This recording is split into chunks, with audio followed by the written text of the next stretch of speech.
अऊज़ु बिल्लाहि मिनश्शैतानिर्रजीम बिस्मिल्लाहिर्रहमानिर्रहीम क़ाल रब्बिश्रह ली सदरी वयस्सिर ली अमरी वहलुल उक़दतम मिन लिसानी यफ़क़हू क़ौली। अस्सलाम वालेकुम।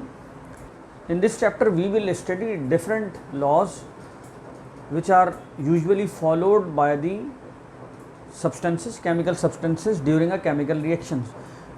यानी कि जब chemical reactions होते हैं तो कुछ substances आपस में मिलते हैं और कुछ नए substances बनते हैं। तो वो जो नए substances बनते हैं और जो reaction होता है उस reaction के होने में कुछ laws को follow करते हैं। वो जो लॉज हैं उनकी हम स्टडी करेंगे। First one is law of conservation of mass.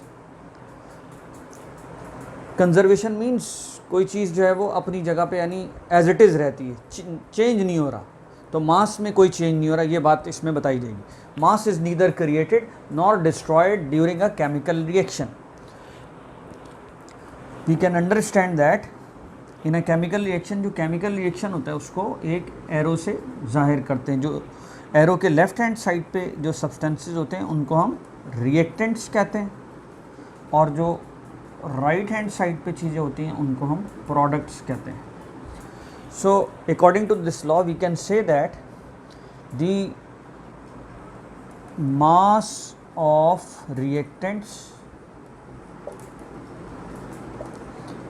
Chemical reaction से पहले जो मास ऑफ रिएक्टेंट्स हैं वो केमिकल रिएक्शन के बाद जो प्रोडक्ट्स बनते हैं उनके मास, दोनों के मास बराबर रहते हैं। यानी रिएक्शन से पहले जो रिएक्टेंट का मास है that will always be equal to the mass of products. उतना ही प्रोडक्ट्स बनेंगे जितना रिएक्टेंट्स मौजूद था। फॉर एग्जांपल इसको आप यूँ समझ लें, अगर 50 ग्राम आपका टोटल रिएक्टेंट्स मौजूद थे तो जो प्रोडक्ट्स बनेंगे वो भी आपके 50 ग्राम्स ही बनेंगे। ऐसे नहीं हो सकता कि ये तो आपके पास 50 ग्राम्स थे लेकिन अगर आप प्रोडक्ट्स को वेट करें तो वो आपका 40 हो जाए या 60 हो जाए। It never happens. सिर्फ इसमें एक एक्सेप्शन है कि न्यूक्लियर रिएक्शंस जो होते हैं, न्यूक्लियर रिएक्शंस में थोड़ा सा मास का चेंज आता है। न्यूक्लियर रिएक्शंस में आप बात ये याद रखें, इन न्यूक्लियर रिएक्शंस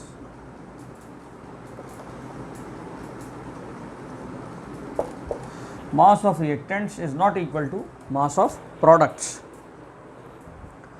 अब ये क्यों होता है? न्यूक्लियर रिएक्शन में एक्चुअली थोड़ा सा जो मास होता है वो आइंस्टाइन का ये एक रिलेशन है, E is equal to mc square.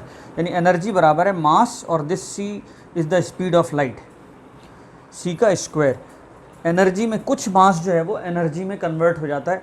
उसकी कुछ वजूहात हैं क्योंकि वो जो न्यूक्लियर रिएक्शन है वो एक्चुअली बहुत ही स्मॉल वर्ल्ड की बात होती है। उसको आप उसकी अगर आप डिस्टेंसेज में उसको बात करें तो वो 10 raise to the power -14 -12 centimetre, इतने छोटी जो है वो जगह की बात है। तो इतनी छोटे लेवल पे जब वो सारी रिएक्शंस हो रहे होते हैं तो उसमें जो है कुछ मास जो है वो एनर्जी में कन्वर्ट हो जाता है। क्योंकि उसमें जब देखा गया तो उसमें ये होता है वो रिएक्शंस जो हो रहे होते हैं वो न्यूक्लियस के अंदर हो रहे होते हैं। फिजन रिएक्शन जैसे उसकी एक मिसाल है, फिजन रिएक्शन में यूरेनियम है या प्लूटोनियम है, वो जो है न्यूट्रॉन उसके साथ जो है यानी बम्बार्डमेंट की जाती है तो न्यूट्रॉन जाकर के यूरेनियम को ब्रेक कर देता है। जब वो ब्रेक, उसका न्यूक्लियस ब्रेक होता है। जब न्यूक्लियस ब्रेक होता है तो नतीजे में जो नई चीज़ें बनती हैं उसमें ये चेक किया गया कि जो रिएक्टेंट्स हैं उनका जो मास है वो थोड़ा सा प्रोडक्ट से मास ज़्यादा होता है। तो प्रोडक्ट बनते हुए वो थोड़ा मास कहाँ चला जाता है, वो थोड़ा सा मास जो है वो actually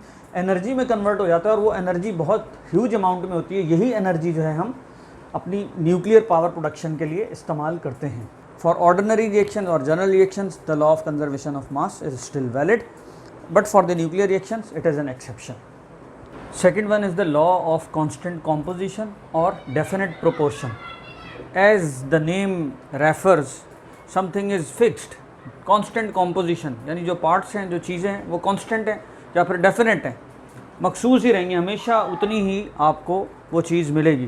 what it says the different samples of the same compound always contain the same elements in same proportion. मिसाल के तौर पे आपके पास वाटर है, वाटर आप कहीं से भी ले लें, चाहे आप टैप वाटर ले लें, चाहे रेन वाटर ले लें, चाहे जो कंपनीज बना रही हैं वो वाटर ले लें, कोई भी वाटर ले लें, वाटर आपको हमेशा एक ही कंपोजिशन, जो वाटर कंपाउंड है, कंटेन सेम एलिमेंट्स, उसमें हाइड्रोजन होगा और ऑक्सीजन H2O,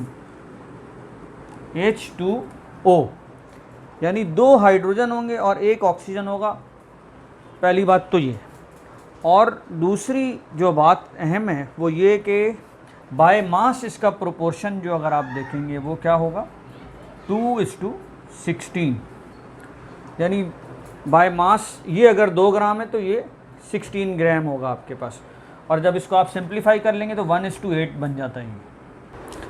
एक और हम इसकी एग्जाम्पल ले लें, मिसाल के तौर पे अगर H2SO4, ये है सल्फ्यूरिक एसिड H2SO4, जहाँ से भी आप सल्फ्यूरिक एसिड ले लें, चाहे लैब के अंदर आप तैयार करें वो ले लें, इंडस्ट्रियल ग्रेड में आप तैयार करें तो डिफरेंट इंडस्ट्रीज हैं, 3-4 जगहों से ले लें।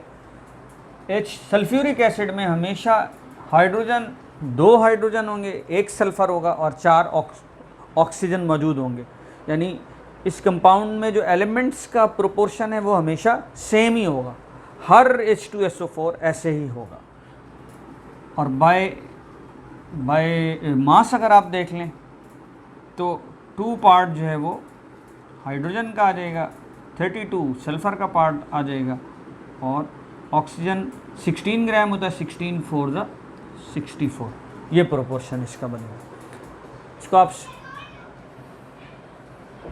अगर इसको आप सिंप्लीफाइड और फॉर्म में लिखना चाहते हैं जैसे हमने इसको लिखा था तो ये हम 1:16 लिख सकते हैं, और इसको हम लिख सकते हैं 32, ये। सो बस यहाँ ये समझने की बात है, सादा रखें इसको आप, कि जो भी कंपाउंड है कहीं से भी मिले, कितनी भी जगह से मिले, जो भी केमिकल सब्सटेंस है वो उसमें वही एलिमेंट्स होंगे जो एक जगह से आपको मिलेगा, सेम एलिमेंट्स पाए जाएंगे, और उनका बाय मास जो प्रोपोर्शन होगा वो भी हमेशा सेम होगा। The third one is law of multiple proportion. First see what is its statement. If 2 elements combine to form more than 1 compounds, the masses of one element that combine with the fixed mass of the other element are in the ratio of whole numbers or simple multiple ratio. First try to understand. 2 elements combine to form more than 1 compounds. 2 elements हम ले लेते हैं, hydrogen और oxygen. तो एक तो हमें पता ही है वाटर, H2O वाटर होता है, और दूसरा हमारे पास H2O2। इसमें क्या रेशियो है? अच्छा पहले देखें, to form more than 1 compounds, 2 हमने ले लिए हाइड्रोजन ऑक्सीजन, 2 कंपाउंड्स की ले लिए हमने, और the masses of 1 element that combines with a fixed mass. Fix mass के साथ कौन मिल रहा है? फिक्स मास जो है वो यहाँ पर है हाइड्रोजन का। हाइड्रोजन का मास है यहाँ पे फिक्स, समझ लिए 2 दोनों जगह पर, और ऑक्सीजन का है यहाँ पे 16 ग्राम, और यहाँ पे हाइड्रोजन जो है वो 2 है, और 2 हो गए तो 16 मल्टीप्लाइड बाई 2 इज़ 32। तो स्टेटमेंट में वो कह रहा है 1 element that combine with a fixed mass of the other element are in the ratio. ये आपने कोरिलेट करना है, the mass of 1 element are in the ratio of whole numbers और सिंपल मल्टीपल रेशियो। यानी कि हमें बात करनी है इस लॉ में जो फिक्स है उसकी नहीं, जो दूसरा है वो ये कह रहा है जो दूसरा एलिमेंट है वो जो है या तो वो जो है कंबाइन होगा किसी होल नंबर में या उसका कोई मल्टीपल रेशियो। आप इसको अगर हम देख लेंगे इसका क्या रेशियो बनता है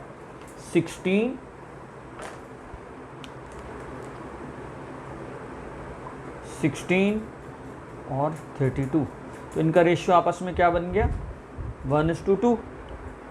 ये स्मॉल होल नंबर्स हैं, या ऐसा होगा या इनका मल्टीपल हो सकता है, जैसे 2 का मल्टीपल 4 हो सकता है।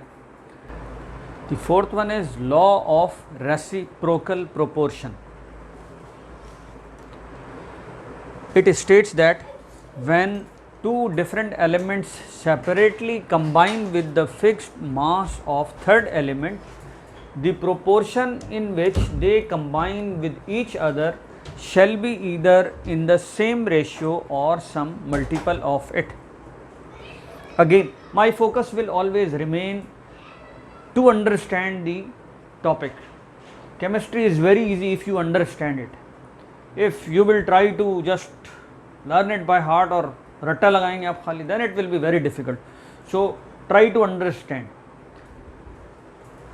So we will try to understand its statement.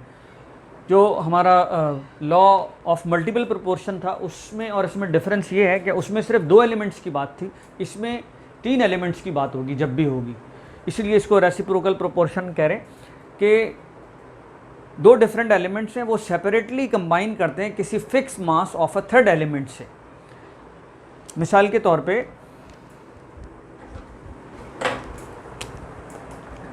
हमारा जो फिक्स्ड एटम है समझ लें, वो हमने ले लिया हाइड्रोजन। तो हाइड्रोजन के साथ यहाँ पे एक कार्बन मिल रहा है और दूसरा हमने हाइड्रोजन के साथ ऑक्सीजन ले लिया एक।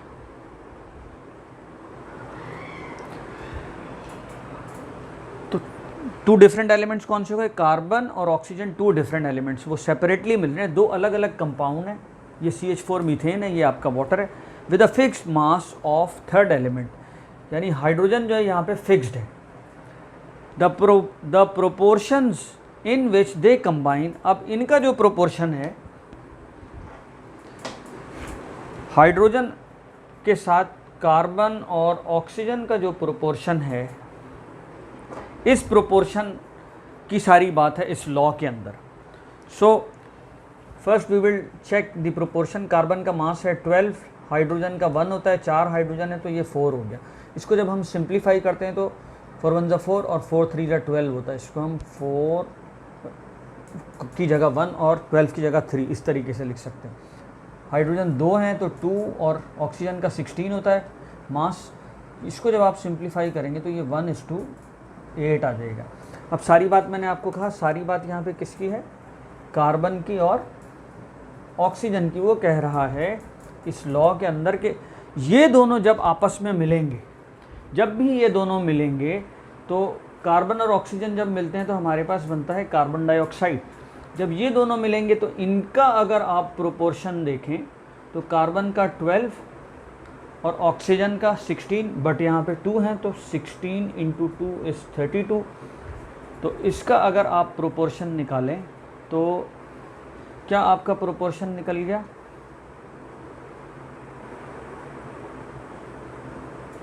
ये कैंसिल होगा। इसको अगर आप ऐसे लिखें सिंपल मैथ्स में तो ये आपके पास जाता है 4 3 12 और 4 8, तो ये आपके पास आ गया 3:8। वही सेम जो यहाँ पे आपको प्रोपोर्शन मिल रहा था लॉ में, वही कह रहा है कि जब वो दोनों एलिमेंट्स आपस में एक दूसरे से मिलते हैं तो क्या हो सकता है? With each other shall be either in the same ratio. तो ये इनका रेशियो क्या था? 3:8 था, वही आपको 3:8 यहाँ पे मिल गया। और सम मल्टीपल ऑफ इट, मल्टीपल में क्या हो सकता है कि ये 3 की जगह ये 4 नहीं हो सकता, 3 की जगह ये हो सकता है 6 और इसका मल्टीपल होगा तो 8 2 16, ये ऐसे हो सकता है, यानी 6 × 16 हो सकता है या 3 × 16, something like this. So I hope it is clear to you.